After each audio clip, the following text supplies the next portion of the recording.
Good morning my viewers. आज हम पढ़ेंगे मुख्य अनुच्छेदों के क्रम में आगे।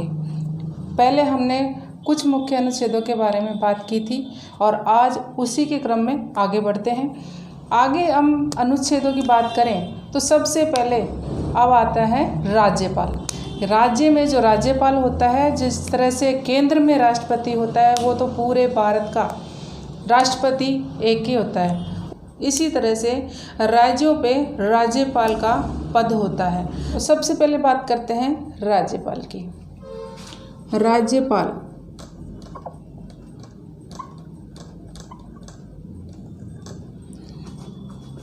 अनुच्छेद 152 इसमें दिया है कि राज्यपाल के पद की परिभाषा।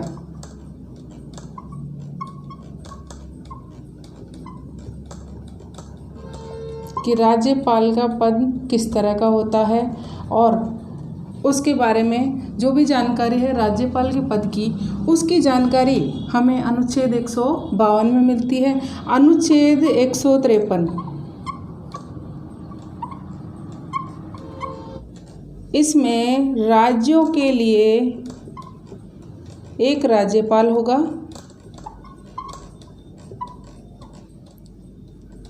एक राज्यपाल के पद का विवरण मिलता है कि जब संविधान बनाया गया था उसमें पहले प्रत्येक राज्य के लिए एक राज्यपाल की व्यवस्था की जाएगी, यह उसमें लिखा गया था और वर्णन किया गया था राज्यपाल के पद का। लेकिन ये ज़रूरी नहीं है कि हर राज्य पर एक ही राज्यपाल होगा। ये 2 राज्यों पे भी हो सकता है, 4 पे भी हो सकता है। तो ये कोई ज़रूरी नहीं है कि प्रत्येक राज्य का एक एक राज्यपाल होता है। 2 राज्यों पे भी बना सकते हैं एक राज्यपाल को और 3 या 4 पे भी बनाया जा सकता है। नेक्स्ट बात करते हैं अनुच्छेद 154 की। इसमें आती है राज्यपाल की शक्तियाँ।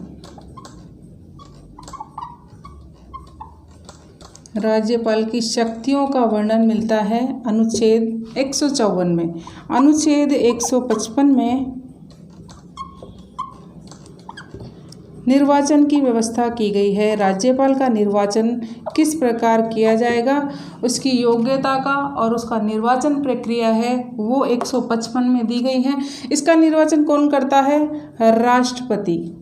राष्ट्रपति के द्वारा राज्यपाल का निर्वाचन किया जाता है, राष्ट्रपति के द्वारा।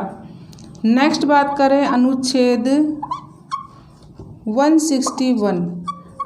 161 में क्षमादान की शक्ति को बताया गया है। जिस तरह से राष्ट्रपति केंद्र में जिस भी अपराधी को सज़ा मिली हुई है केंद्र स्तर पर, चाहे फांसी की सज़ा मिली हुई है, चाहे उसको उम्र कैद की मिली हुई है, लेकिन अधिकतर राष्ट्रपति को एक पावर ये दी गई है कि क्षमादान दे सकता है।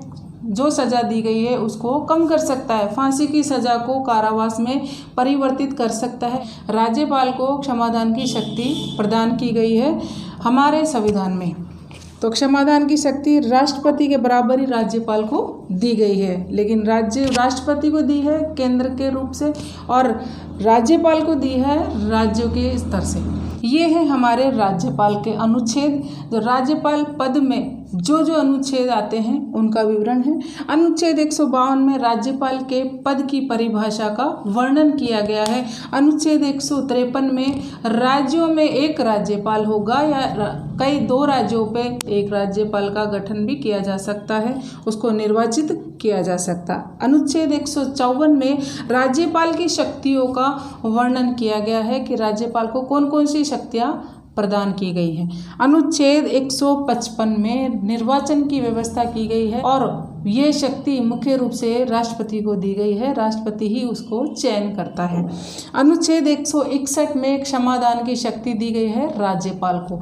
तो इस तरह से आप अगर हर एक पद के हिसाब से अलग अलग भाग में संविधान के अनुच्छेदों को बांट के अगर उसको पढ़ोगे तो आपको बड़ी आसानी होगी कि राज्यपाल के पद में कौन कौन से अनुच्छेद आते हैं, मंत्री परिषद में कौन से आते हैं, राज्य में केंद्र की हमने पहले पढ़ी थी कि मंत्रिपरिषद होगी, मंत्रिमंडल होगा, उसमें प्रधानमंत्री होगा और उसके साथ उसके मंत्रिपरिषद होगी। वो किसकी सहायता के लिए? राष्ट्रपति की सहायता के लिए। इसी तरह से राज्यों में भी एक राज्यपाल होगा और उसी प्रकार से मंत्रिपरिषद का गठन होगा, वो भी राज्य स्तर पर। अब बात करते हैं मंत्रिपरिषद की। कौन सी? जो राज्यों में गठित की जाती है उसके बारे में, कि हर राज्य में मंत्रिपरिषद का गठन की व्यवस्था संविधान में उसका वर्णन पहले ही कर दिया गया था कि राज्यों में मंत्रिपरिषद का गठन किया जाएगा, निर्वाचन की व्यवस्था की जाएगी इन अनुच्छेदों के माध्यम से। तो सबसे पहले बात करेंगे मंत्रिपरिषद की। मंत्रिपरिषद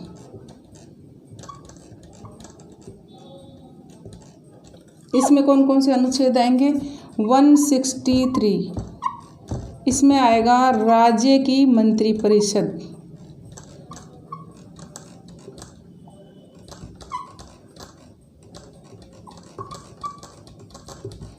कि एक राज्य की मंत्रिपरिषद होगी। वो किसकी सहायता के लिए? राज्यपाल की सहायता के लिए मंत्रिपरिषद का गठन किया जाता है, राज्यपाल की सहायता हेतु। नेक्स्ट जो अनुच्छेद आता है वो है अनुच्छेद 64। इसमें मुख्यमंत्री का वर्णन किया गया है कि एक मुख्यमंत्री होगा, राज्य में एक मुख्यमंत्री होगा। नेक्स्ट अनुच्छेद आएगा 165। इसमें वर्णन किया गया है महाधिवक्ता का। महाधिवक्ता ये कौन होता है? जिस तरह से केंद्र में महान्यायवादी होता है अटॉर्नी जनरल, उसी तरह से राज्य में एक महाधिवक्ता होगा। ये है चीफ जस्टिस और ये है स्टेट का चीफ जस्टिस। ये महाधिवक्ता है, वो महान्यायवादी के नाम से जाना जाता है। तो इसलिए इनकी शक्तियाँ समान हैं, लेकिन ये केंद्र के स्तर पे है, ये राज्य के स्तर पे। ठीक है। नेक्स्ट जो अनुच्छेद आता है वो है 168। इसमें कहा गया है कि एक विधानमंडल होगा।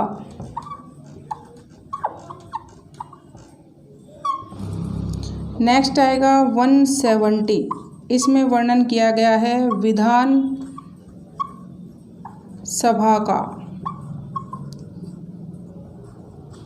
विधानसभा की संरचना का, कि राज्य में एक विधानसभा होगी। 171 इसमें वर्णन किया गया है विधान परिषद की संरचना का। ये है हमारे मंत्रिपरिषद से रिलेटेड अनुच्छेद। 163 बात करता है राज्य में मंत्रिपरिषद का गठन किया जाएगा, वो किसके लिए? राज्यपाल की सहायता के लिए। अनुच्छेद 164 में मुख्यमंत्री के पद का वर्णन किया गया है। प्रत्येक राज्य में एक मुख्यमंत्री होगा। 165 में महाधिवक्ता के पद का वर्णन किया गया है। जिस तरह से केंद्र में महान्यायवादी होता है, उसी प्रकार से राज्य में एक महाधिवक्ता होगा। 168 में विधानमंडल का गठन किया गया है। 170 में विधानसभा की संरचना का वर्णन किया गया है और 171 इसमें बात की गई है विधान परिषद की संरचना की। ये है हमारे स्टेट की मंत्रिपरिषद की संरचना के लिए अनुच्छेद बनाए गए थे हमारे संविधान में, लिखित रूप से उनका वर्णन किया गया है। इसलिए हर एक पार्ट को इस तरह से डिवाइड कर करके आप पढ़ो। नेक्स्ट बात करते हैं उच्च न्यायालय की, कि उच्च न्यायालय का वर्णन कौन से अनुच्छेद में किया गया है। उच्च न्यायालय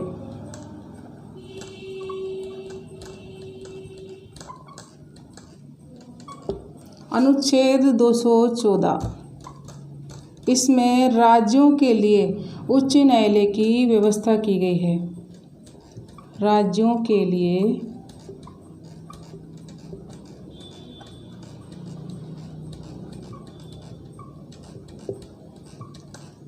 उच्च न्यायालय की व्यवस्था का प्रावधान रखा गया है। अभी हमारे टोटल जो न्यायालय हैं हाई कोर्ट, वो है 24। वर्तमान में हमारे भारत में 24 उच्च न्यायालय हैं। हर एक स्टेट पे एक न्यायालय नहीं होता है। उच्च न्यायालय हमारे एक स्टेट पे भी हो सकता है, 2 स्टेट पे भी हो सकता है। ये ज़रूरी नहीं है कि एक स्टेट पे एक ही हाई कोर्ट होगा। तो एक को 2 पे भी बनाया जा सकता है कि 2 राज्यों की सुनवाई एक हाई कोर्ट भी कर सकता है। इसीलिए वर्तमान में 24 हाई कोर्ट है हमारे देश में। नेक्स्ट अनुच्छेद आता है 216। इसमें है उच्च न्यायालय का गठन। उच्च न्यायालय का गठन, उसकी प्रक्रिया का वर्णन किया गया है इस अनुच्छेद में। अनुच्छेद 231, इसमें बात की गई है जो मैंने अभी बताई, 2 या 2 से अधिक राज्यों के लिए, 2 या 2 से अधिक राज्यों के लिए एक उच्च न्यायालय हो सकता है। हो सकता है, ज़रूरी नहीं है, हो सकता है, पर अगर व्यवस्था नहीं है तो उसको उसका कार्यभार दिया जा सकता है। इसका वर्णन हमारे संविधान में पहले ही किया जा चुका था। नेक्स्ट जो अनुच्छेद की बात करते हैं वो है अनुच्छेद 249। इसमें वर्णन किया गया है राज्य सूची के बारे में। जो हमने पहले 3 सूचियों के बारे में पढ़ा था, केंद्र सूची एक होती है, केंद्रीय सूची एक होती है, राज्य सूची एक होती है, समवर्ती सूची। ये है राज्य सूची जिसमें राज्य के विषयों का वर्णन किया जाता है। लेकिन एक इस पे विवादास्पद बात क्या है, केंद्र इस पर कानून बना सकता है, लेकिन राज्य ये कहते हैं कि जब हमारे राज्य की सूची है तो हम ही इस पर कानून बनाएं। तो इस पर एक विवादास्पद सिचुएशन या स्थिति बनी हुई है कि राज्य इस पर कानून बनाए या केंद्र इस पर कानून बनाए। समवर्ती सूची एक ऐसा विषय है जिस पर केंद्र भी कानून बना सकता है और राज्य का भी उसमें इंटरफेयर होता है। लेकिन जो राज्य सूची है इसमें सिर्फ राज्यों के विषय ही रखे जाते हैं, लेकिन केंद्र ये चाहता है कि इस पर हमारा ही अधिकार है और हम इस पे कानून बना सकते हैं। राज्य कहते हैं कि हम इस पे कानून बना सकते हैं। इस बात को लेकर इस पर विवाद उत्पन्न है। अनुच्छेद 262, इसमें बात की गई है नदी जल विवाद की, कि जहाँ पे अगर जल की व्यवस्था है और 2 जिलों में या 2 राज्यों में जल की बात आती है, जल के बंटवारे की बात आती है, तो उसकी व्यवस्था किस प्रकार की जाए, नदी जल विवाद को किस तरह से निपटाया जाए, उसकी व्यवस्था की गई थी अनुच्छेद 262 में। नेक्स्ट इसी के संदर्भ में बात की गई थी अनुच्छेद 263। इसमें कहा गया है कि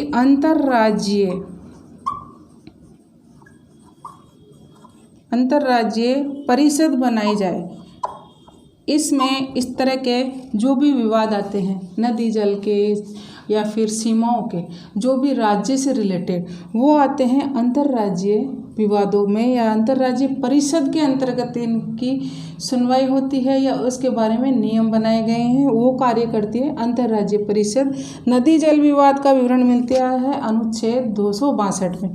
ये है हमारे राज्य के रिलेटेड या उच्च न्यायालय से रिलेटेड ये वाले अनुच्छेद हैं। अनुच्छेद 214 बात करता है राज्यों के लिए उच्च न्यायालय की व्यवस्था करता है। 216 में उच्च न्यायालय का गठन किस प्रकार किया जाता है उसकी प्रक्रिया का वर्णन है 216 में। अनुच्छेद 231 में बात की गई है कि 2 या 2 से अधिक राज्यों पर एक उच्च न्यायालय का गठन किया जा सकता है। नेक्स्ट 249 में राज्य सूची के बारे में बताया गया है कि राज्य सूची पर केंद्र द्वारा कानून बनाने की व्यवस्था का वर्णन किया गया है, लेकिन वर्तमान में इस पर विवाद है। नेक्स्ट 262 में नदी जल विवाद के तथ्यों का वर्णन किया गया है। अगर 2 राज्यों के बीच में नदी का जल के बंटवारे की बात आती है तो उसके लिए नियम बनाए गए हैं किस तरह से उसका समाधान किया जा सके, और उसका समाधान कौन करता है, अंतर्राज्यीय परिषद। इसका वर्णन दिया गया है अनुच्छेद 263 में। ठीक है, इसके बाद नेक्स्ट अनुच्छेद 2 की बात करेंगे हम नेक्स्ट क्लास में। आपको मेरा वीडियो कैसा लगा उसके बारे में मुझे कमेंट्स करके बताइएगा। मेरे पिछले वीडियो देखने हो तो आप इस वीडियो के डिस्क्रिप्शन बॉक्स में इस विषय से रिलेटेड आपको सारे वीडियो मिल जाएंगे जो मैंने अब तक बनाए हैं। इसी के साथ मैं अधिनिता एजुकेशन एंड मोटिवेशनल वीडियोज़ की तरफ से thank you so much watching my channel.